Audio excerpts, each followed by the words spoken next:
Hello friends, welcome to খেল দুনিয়া।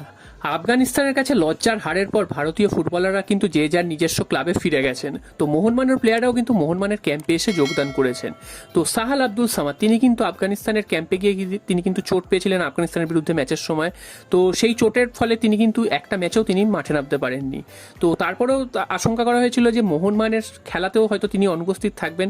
তো যেমনটা জানা যাচ্ছে যে তিনি দলের সাথে অনুশীলনে নেমেছেন, তবে তিনি কিন্তু বল পায়ে অনুশীলন করছেন না। তিনি এমনি হালকা কিন্তু মাঠের ধারে স্ট্রেচিং করছেন, এছাড়া কিন্তু কিছুই করছেন না।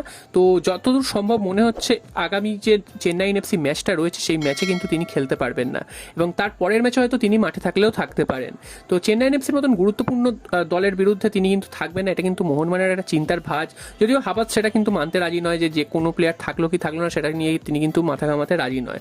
তো এখানে প্রশ্ন উঠছে যে এই প্লেয়ারটি অর্থাৎ সাহাল আব্দুল সামাদ তিনি বারবার চোট পাচ্ছেন এবং যার ফলে ক্ষতিগ্রস্ত হচ্ছে কিন্তু মোহনবাগান, এবং তাই জন্য কি এই প্লেয়ারটিকে কি ছেড়ে দেওয়া হতে পারে আগামী মরশুমে, কারণ তিনি কিন্তু খুবই চোটগ্রস্ত প্লেয়ার। তো সেরকম কিন্তু একটা ইঙ্গিত উঠে এসেছে। যদিও সাহাল আব্দুল সামাদের সাথে কিন্তু একটা চুক্তি দীর্ঘমেয়াদী করা হয়েছে, তার সাথে কিন্তু 1 বছরের বেশি চুক্তি করা হয়েছে। তো সে কারণে তাকে ছেড়ে দেওয়াটা হবে এরকম কিন্তু এখনই মনে করা হচ্ছে না। যদিও এরকম একটা জল্পনা উঠতে শুরু করেছিল যে এত যদি চোটাঘাতে ভোগে সেক্ষেত্রে তাহলে দলের রেখে তাকে লাভ কি, বা তিনি তো সেভাবে সার্ভিস দিতেও পারছেন না, এবং কেরালা থেকে আসার পর তার থেকে যতটা এক্সপেকটেশন ছিল সেই এক্সপেকটেশনও কিন্তু ফুলফিল করতে তিনি পারেননি।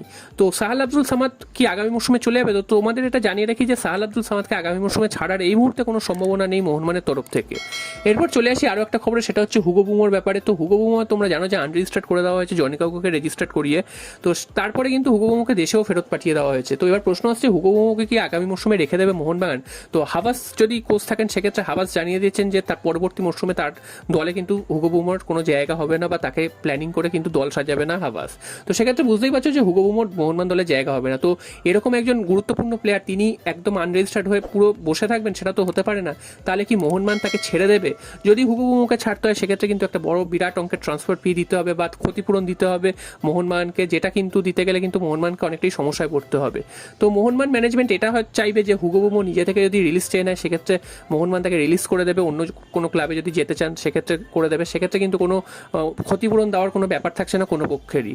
এবার যদি হুগো বুমো যদি তিনি নিজে যদি রিলিজ না চান সেক্ষেত্রে মোহনবাগান ম্যানেজমেন্ট কিন্তু আরও একটা বিষয় খোলা রাখছে, সেটা হচ্ছে লোন ডিলের মাধ্যমে অন্য কোনো ক্লাবে দিয়ে দিতে। লোন ডিলের মাধ্যমে যদি অন্য কোনো ক্লাবে পাঠিয়ে দেওয়া হয় সেক্ষেত্রে কিন্তু মোহনবাগানের আখেরে লাভ।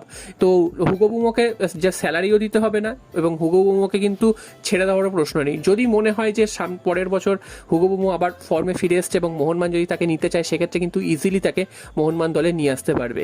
তো তাই জন্য এটাই মনে করা হচ্ছে যে হুগো বুমোকে হয়তো ছাড়বে না, লোন ডিলে অন্য কোনো ক্লাবে পাঠানো হতে পারে, এবং সেখানে যদি ভালো পারফরমেন্স করে তাহলে কিন্তু সামনের বছর আবার মোহনবাগানে তাকে সই করিয়ে নেওয়া হতে পারে।